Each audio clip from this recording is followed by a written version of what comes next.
Je me dis, ils sont en train de chercher des hommes. Ils sont en train de chercher les derniers combattants.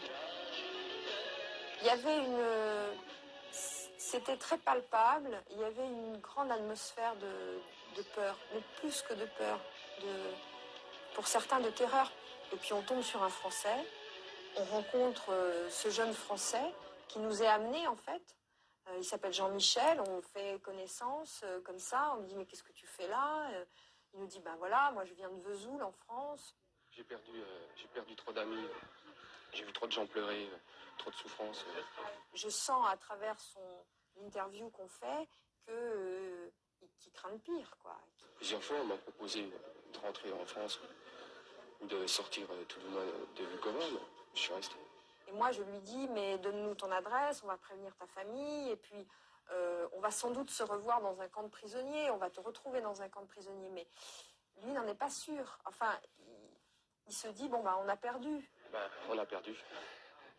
Et quand un soldat vous dit, on a perdu, je sais pas, il sentait qu'il allait y avoir quelque chose. Enfin, la situation était très, très, très compliquée pour ces jeunes hommes qui avaient combattu. Je savais que ça allait être dur, mais pas autant. Surtout pour les civils. Moi, j'étais volontaire pour venir à Vukovar.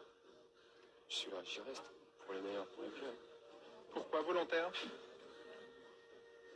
Parce que je pense qu'il faut les aider. Voilà. C'est pour ça que j'ai choisi leur côté. Et moi, j'étais persuadée que tous ces gens que je voyais, que je filmais, j'allais les retrouver, soit dans des camps de prisonniers, mais sous l'égide de la Croix-Rouge internationale, soit peut-être même libérés tout de suite. U bolnicu počinju ulaziti vojnici JNA i pripadnici Srpske teritorijalne obrane. Sporazum o neutralizaciji bolnice, potpisan dan prije, za njih ne vrijedi. U Zagrebu iščekivanje i neizvjesnost. JNA ne pušta predstavnike Međunarodnog crvenog križa i Europske promatračke misije u grad. Et lorsque les observateurs venant de Belgrade, avec l'accord qui avait été diffusé, ont demandé à pénétrer dans l'hôpital, ils sont heurtés à des officiers, dont les noms sont connus d'ailleurs, M. Angelini, qui a été absolument odieux.